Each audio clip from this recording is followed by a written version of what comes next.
Time like no other. It's kind of was like freaking me out because like I don't want to admit it, but at my age, it's times like no other. And then I'm thinking, well, I've been through abuse. I've been through loss of my sister and my brother and both of my parents. I've been through cancer. I've been through so much stuff, abandonment, whatever. But then it's like Carol said, the adventures, and I can't follow her with adventures, but then I was thinking about, well, what is through all those decades, can I say that word? I'm too young to say that word. These decades that have kind of created those times like no other. And for me, it is that creative side. It's like when I've been able to be creative. And I think about even when I was young, I did a lot of that kind of stuff. And that was all I ever knew was I was always drawing on my papers and getting, my English teacher, I actually had one good one. It was like, these are really good illustrations with your story, but they didn't really have anything to do with my story. But he was very encouraging, and my art teachers are the only ones that got me through school, and even through high school. And then I went to art school, this little building over on Ridge Avenue. It was called York Academy of Arts way back before half of you were born. But it was a time like no other because we were considered hippies because we went to art school, and I didn't.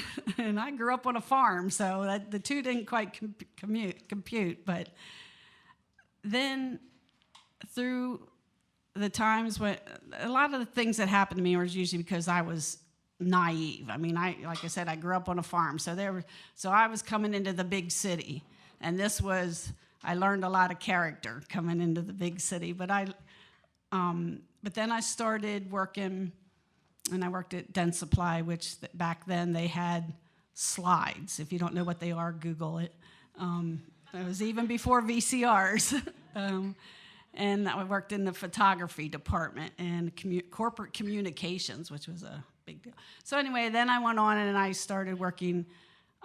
We started the studio at York Wall Covering, and that's how I got into textile design, and I've been doing that for 25 years. And so as all these things are going on in my life, it's like, wow, I kind of, like somebody says, well, not everybody can do what you do. And I'm like, well, no, everybody can do this. And like, well, no, they can't.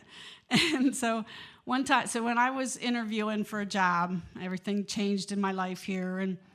And they flew me down. I went down to Georgia for a job interview.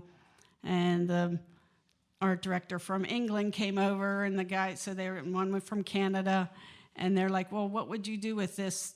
It was just like a design that they had picked up, because everything in England, like if it's 400 years old here, it's not old there. Everything there is like 800 years old. So they have like the neatest archives for designing. It was fabulous.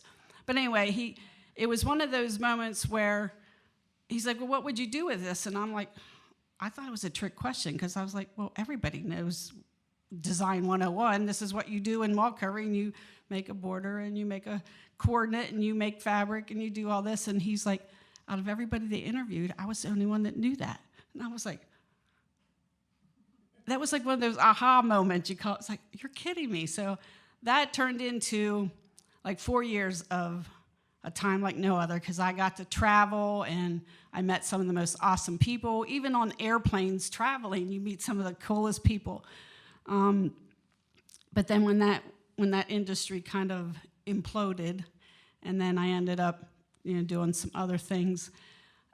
But then when I came back here, which was not my choice because I don't like the cold, but I came back to take care of my parents, and now that they've both passed away, I'm kind of relearning the fabric of York and some things about myself, and maybe creating some borders or finding some other ways to be creative. And so I just want to be like Rita when I grow up.